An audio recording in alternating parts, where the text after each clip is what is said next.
Bismillah. Halo, assalamualaikum semuanya.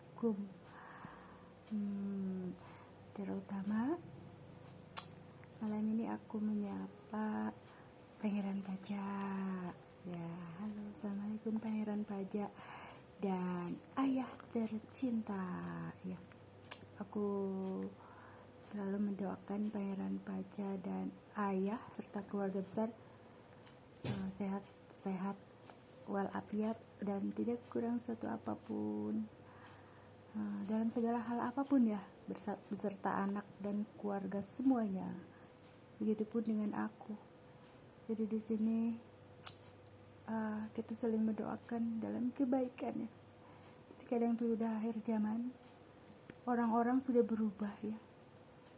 Di saat perilaku orang sudah banyak yang berubah, pola pikir berubah, terus zaman pun berubah, keadaan alam pun berubah. Itu yang membuat aku sedih, gelisah luar biasa selama periode 7 tahun ini ya, 7 tahun ya.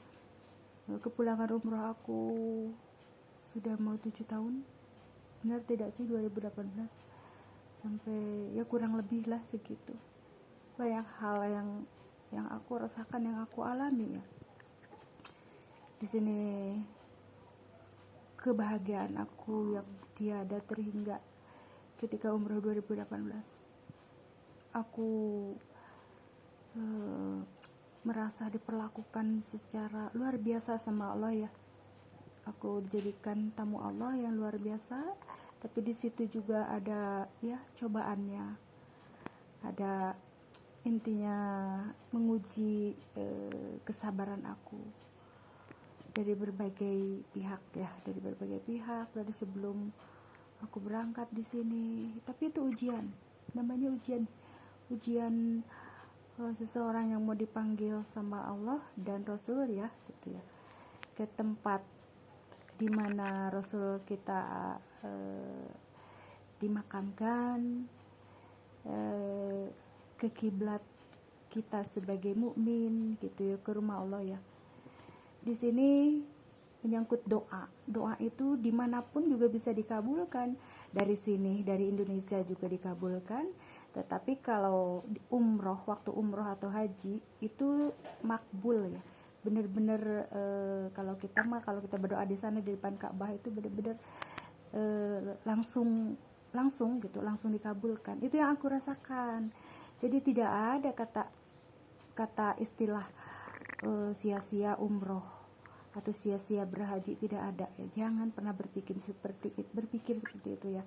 Karena yang aku alami, semua doa-doa yang aku minta ketika umroh 2018 itu terkabul semuanya. Tidak ada yang tidak. Jadi tidak ada kata orang yang berangkat umrah atau haji itu semua doanya itu tidak terkabul. Yang aku rasakan itu terkabul karena bagaimana kita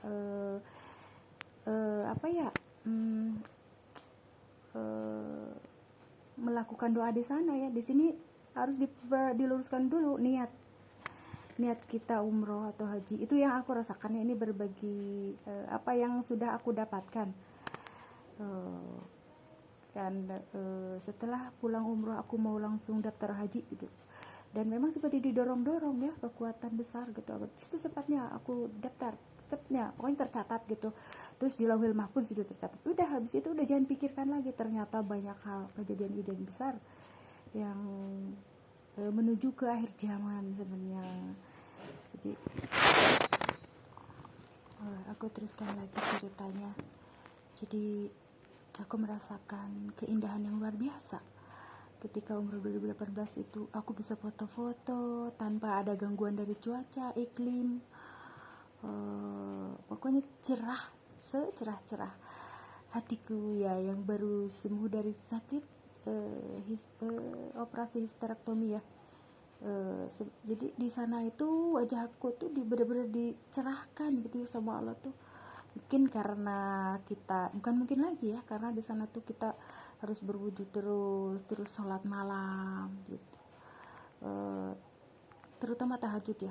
Jadi aku sengaja tidak tidak riweuh memikirkan baju daster buat tidur gitu, terus baju, pokoknya aku siapkan baju-baju gamis buat ibadah ya. Malam-malam itu aku pingin ke dalam Masjidil Haram buat salat tahajud gitu. Jadi aku tidak riweuh-riweuh memikirkan baju tidur.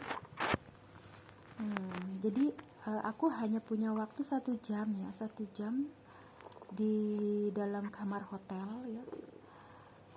Terus aku minta waktu itu siapa yang bersedia nemenin aku buat sholat malam di Masjidil Haram ya. Waktu jam 2 aku keluar lagi. Ternyata yang bersedia itu si Neng Reta tuh, yang masih gadis ya, itu kita berdua. Akhirnya kita dipertemukan dengan yang berbeda negara tuh, kaum muslimah cantik-cantik yang soleha, si mama, si ibu, kelihatannya dari Pakistan deh. Itu aku ngelihat selayarnya itu hijau ya, hijau. Masya Allah, luar biasa. Aku dapat pelukan yang luar biasa dari seorang ibu, yang benar-benar seperti dipeluk malaikat rasanya. Ya, jadi ntar aku liatin tuh, aku dapat pelukan hangat dari semua ibu di seluruh dunia ini. Masya Allah, luar biasa. Jadi aku ngerasa tidak sendirian ya waktu itu, karena aku tuh habis sakit ya, maksudnya belum pulih banget kondisi, terutama saraf-saraf di kaki. Dan aku juga pernah jatuh di kamar mandi. Di sini mudah-mudahan Allah menebus kesalahan aku di masa lalu ya, kesalahan-kesalahan yang tidak disengaja atau disengaja gitu ya. Namanya manusia kan tempat salah dan hilap. Jadi aku tuh habis operasi di kamar mandi seperti ada yang apa ya, ngerengkas, kalau istilah Sunda itu seperti ada yang ketika aku mengulang ke kamar mandi. Jadi aku seperti dipersulit sama kekuatan gaib ya. Waktu itu aku di Tasik ya, jadi seperti bukan ditendang, jadi kayak ada makhluk gaib yang menghalangi aku di kamar mandi, jadi jatuh. Sebelum berangkat umroh tuh luar biasa cobaan aku tuh ya, sampai aku habis operasi belum sembuh luka, baru belajar juga seperti kayak robot aku tuh. Udah jatuh pula gitu. Jadinya di situ luar biasa. Ternyata Allah akan memberikan kasih sayangnya di Mekah ya, di Mekah, di Madinah, dengan pelukan. Itulah yang aku inginkan ya. Jadi ini beliau dari mana ya kira-kira? Dari Jerman apa dari mana? Aku nggak pernah nanya, hanya begitu habis sholat terus kita rangkulan gitu ya. Merasakan seperti ini kapan lagi gitu ya. Ini yang selalu aku rindukan gitu ya. Terus nah, kalau ini dari Pakistan kan ya, bener nggak sih? Bener nggak? Aku mau nanya bayaran pajak, bener nggak sih? Dari Pakistan ini selayarnya hijau. Karena aku tidak sempat nanya-nanya dari mana. Yang penting itu kita senyum, pelukan, rasanya seperti dipeluk malaikat loh. Ya, luar biasa kasih sayangnya, luar biasa besar ya beliau ini. Aku tidak tahu apa beliau ini masih sehat. Ya mudah-mudahan beliau ini masih ada lah ya, masih sehat, karena sudah banyak kejadian alam yang terjadi ya, wabah corona, terus banyak kejadian alam yang lainnya, banjir bandang, gempa. Ya, aku ini sedih luar biasa. Coba apalagi yang akan kita nikmati dari keadaan sekarang ini gitu ya. Sedih luar biasa. Di sini keindahan yang aku rasakan ya. Jadi kalaupun aku melakukan siar dengan cara aku, sebenarnya aku tuh tidak berniat untuk TikTok. Aku tuh hanya punya jiwa sportivitas. Aslinya aku tuh kan kalau kita mantan atlet basket, jadi aku tuh harus gimana ya, membuat orang ceria gitu ya, dengan jiwa sportivitas aku. Terus adapun aku mengadakan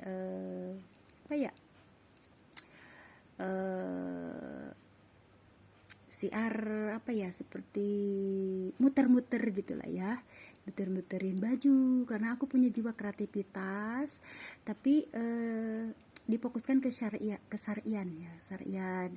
Jadi aku melakukan, kalau kita masih siar hijab ya, sebenarnya gini, memperlihatkan keindahan hijrah aku gitu, karena aku yang merasakan, bukan yang lain. Jadi sebenarnya bukan semata-mata siar gitu. Jadi aku tuh hanya memperlihatkan keindahan hati aku tentang nih baju kreativitas aku, karya-karya aku. Orang mau suka atau tidak, aku mah ya harus suka karena ini karya aku gitu. Siapa lagi yang menghormati karya kita kalau bukan kita, betul enggak gitu. Jadi kepercayaan diri itu memang aku miliki, lumayan lah ya. Kalau jadi berbeda dari yang lain itu karena itu jiwa aku gitu. Jadi sebelum, aku tidak mau disuruh memakai yang bukan pakaian aku gitu. Kayak suami juga kan tidak mau gitu. Jadi semuanya itu sudah punya pakaiannya masing-masing begitu kira-kira. Jadi ini benar-benar apa ya, umroh yang terindah, the last and the first kelihatannya gitu ya, kelihatannya, tapi tidak tahu walau alam ya. Kita kan tidak tahu apa yang akan terjadi ke depan. Kalau melihat kondisi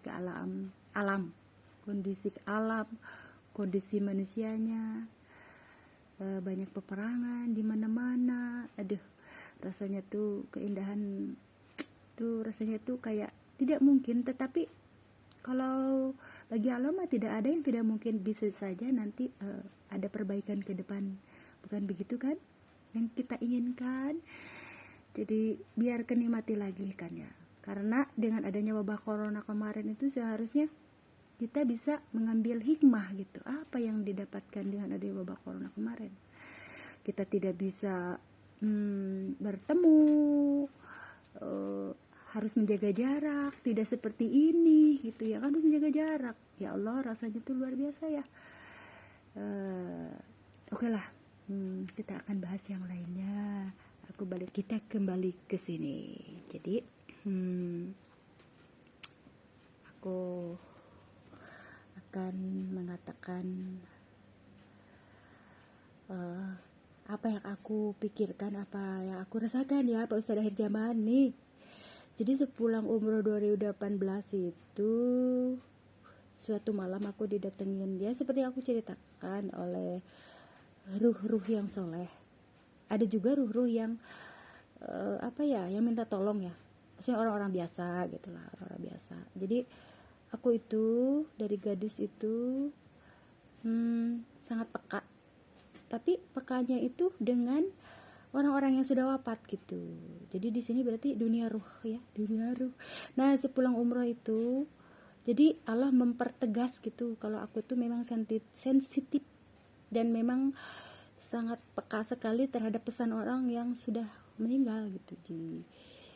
Jadi kalau ada 1-2 ulama yang mengatakan bahwa akhir zaman ini adalah ilmu ruhaniyah, benar.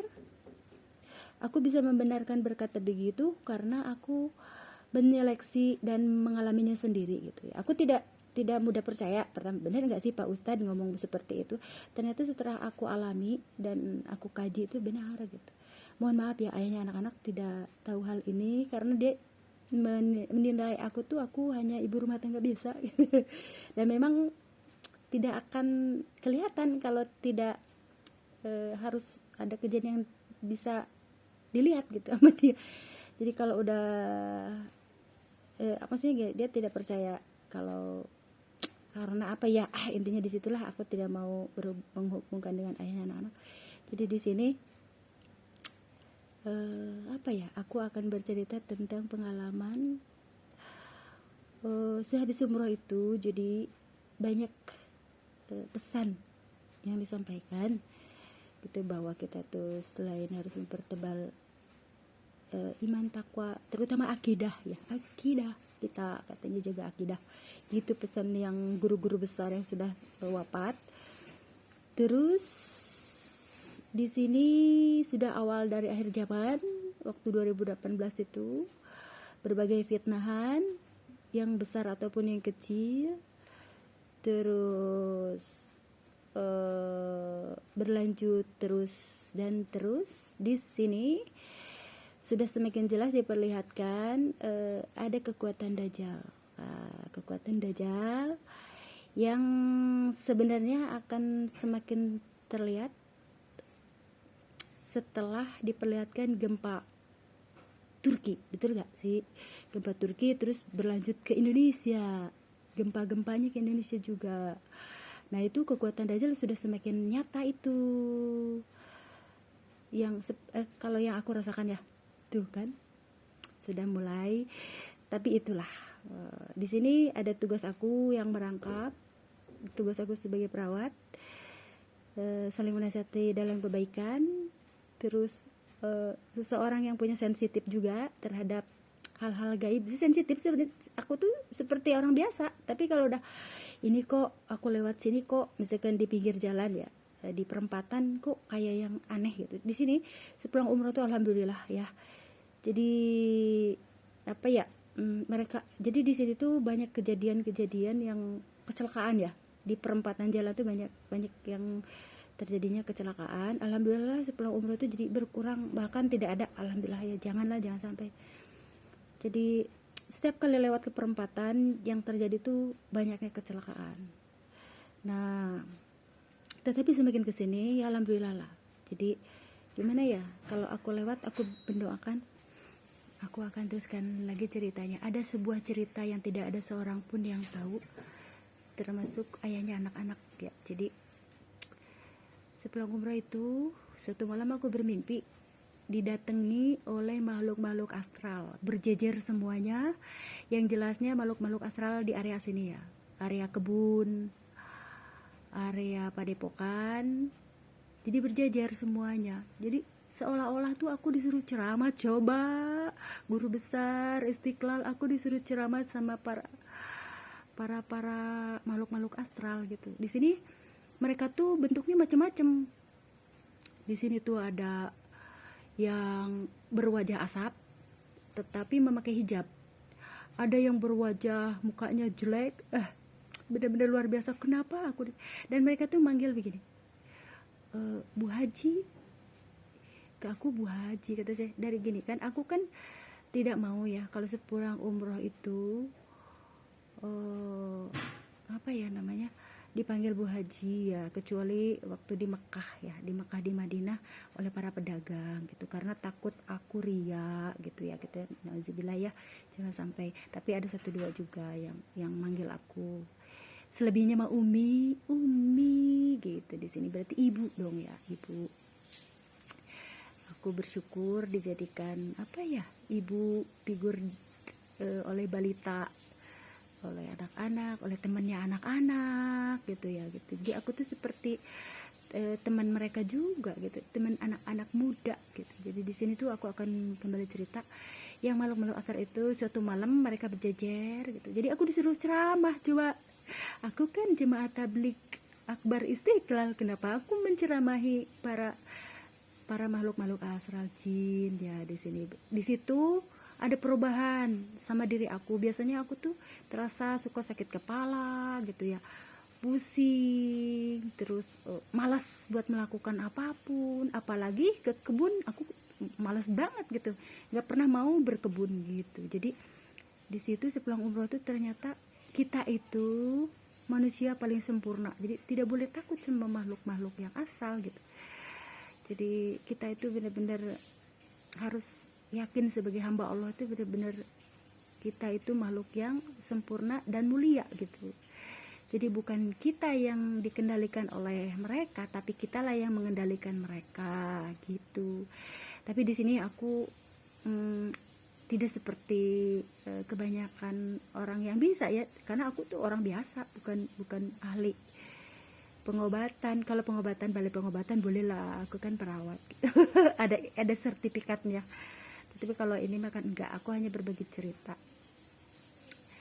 Terus di sini dengan adanya pertanda gempa-gempa mulai dari Turki terus ke Indonesia, akhirnya mungkin kemana-mana, itu sudah pertanda dan gejala. Sebenarnya udah bukan pertanda lagi, sekarang kemarau kan, musim kering, itu sudah kita mulai mendekati periode-periodenya itu ya, munculnya Dajjal dan Imam Mahdi.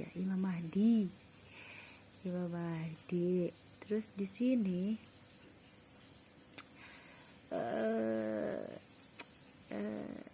periode yang benar-benar yang terjadi